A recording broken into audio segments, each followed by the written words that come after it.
Et est-ce qu'il existe d'autres pistes pédagogiques pour générer des tâches d'apprentissage? Oui, nous pouvons nous appuyer sur les modes de raisonnement. Si l'individu peut mobiliser de manière complémentaire plusieurs modes de raisonnement pour résoudre efficacement un problème auquel il est confronté dans la vie quotidienne, l'enseignant a également la possibilité de susciter ceci chez l'apprenant lors des tâches d'apprentissage et de formulation de questions.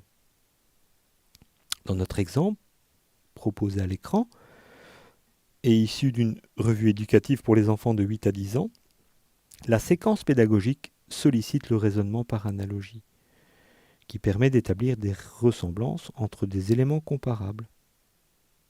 Ici, l'apprenant compare deux situations, l'essoreuse à salade et le vélo, qui s'avèrent différentes à première vue, mais qui utilisent pourtant le même principe physique, ici les trains d'engrenage.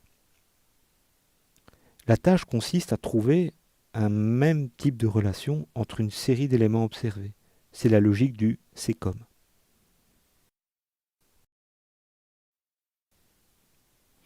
Attention, l'intérêt est de ne pas enfermer l'élève dans une démarche de type c'est comme. Il est important de l'amener à se dégager des situations particulières et à mettre en évidence la structure commune à celle-ci. C'est alors le raisonnement inductif qui est activé, celui lors duquel l'élève élabore des conclusions qui sont plus générales que les données de départ. C'est ce type de raisonnement qui est à la base de la découverte des lois et des règles dans le monde scientifique. Comme vous pouvez le découvrir dans le bas de l'écran, le raisonnement inductif, qui part des faits, des exemples pour aboutir à des règles, des lois, des formules, ou encore, formulé autrement, partir du spécifique pour aller vers le général, est sollicité chez les élèves. Hattie met en avant que la taille de l'effet de l'induction est de 0,33. Il convient donc de diversifier les modes d'appropriation et de ne pas s'enfermer dans cette seule modalité.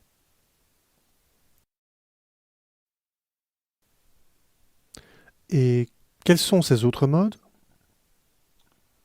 On peut également amener les élèves à réaliser une discrimination ou une généralisation à l'intérieur d'une règle ou d'une loi.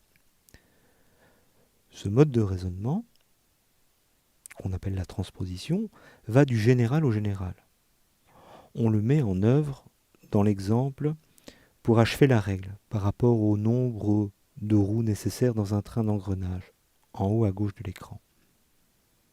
Donc après l'expérience permettant d'observer le sens de rotation des roues dentées en fonction du nombre de roues, les élèves doivent achever la double règle lacunaire en complétant les deux structures conditionnelles proposées.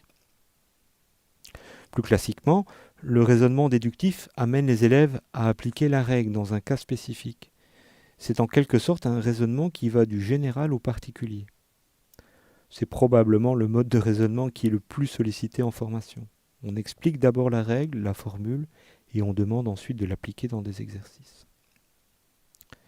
Pour stimuler le transfert, l'analogie peut être également stimulée dans une perspective d'exploration du réel, en amenant les apprenants à retrouver d'autres situations qui exigent la mise en œuvre du principe. Vous voyez, au cours d'une même séquence pédagogique, on peut stimuler les apprenants à raisonner selon des logiques différentes, dans la perspective de les amener à mieux articuler les savoirs, les savoir-faire et surtout les savoirs conditionnels. Quand et pourquoi utiliser le savoir?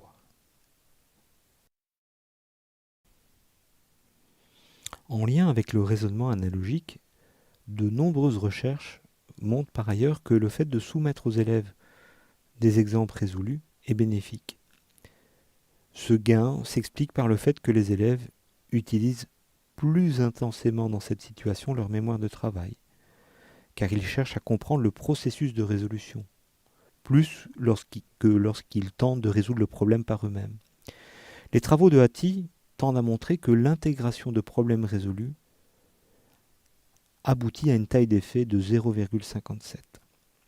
La tâche algébrique présentée ici demande à l'élève de décoder la procédure et de transposer celle-ci à une autre situation similaire. Pour Henkel et ses collaborateurs, cet effet est renforcé quand, parallèlement, les élèves doivent compléter un problème similaire par analogie. L'apprentissage avec les exemples résolus apparaît également plus efficace quand les élèves sont amenés à prendre du recul et à argumenter les choix posés dans l'exemple résolu. Dans l'exemple, les élèves doivent justifier le choix de certaines procédures. Cela les incite à faire un lien avec la règle découverte ou à découvrir. Et peut-on synthétiser cette approche à partir des modes de raisonnement ? Oui, de manière à éviter un traitement en surface, la découverte et la comparaison de différentes situations initiales doivent être dépassées, en proposant aux élèves de dégager la structure intrinsèque à celle-ci. La phase de généralisation, la décontextualisation, est donc cruciale, car elle va amener les élèves à organiser leurs connaissances de manière explicite. Le rodage de la compétence passera par l'utilisation des règles dans d'autres contextes, mais aussi par l'identification d'autres contextes qui exigent sa mise en œuvre. Et comment peut-on gérer le temps qui va permettre de structurer l'activité de l'élève ? Le temps est un facteur clé dans l'apprentissage. Si le temps effectif sur la tâche pour développer la compétence a de l'importance, la méga-analyse de Hattie fait également ressortir que l'apprentissage distribué doit être privilégié à l'apprentissage massé. La taille de l'effet liée à l'application de ce principe est de 0,60. Le graphique proposé explique cette situation. Il met en évidence que l'oubli est important et rapide si la compétence n'est pas travaillée. La perte d'information est quasi continue. Le rappel permet de parer à celle-ci. Et l'efficacité de ces rappels passe par leur espacement progressif dans le temps. Si la phase de découverte doit être proposée sur un court laps de temps, le développement de la compétence est continu et demande à l'enseignant de proposer des tâches qui stimulent l'activité de l'apprenant et l'intégration progressive en mémoire à long terme.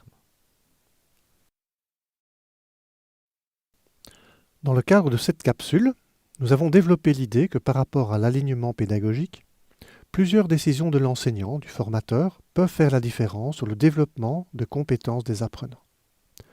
La clarification des compétences à atteindre, la réflexion approfondie autour de l'activité de l'élève et comment la susciter, la question de la gestion du temps, constituent autant de facteurs qui peuvent interagir positivement sur la qualité de l'apprentissage des élèves.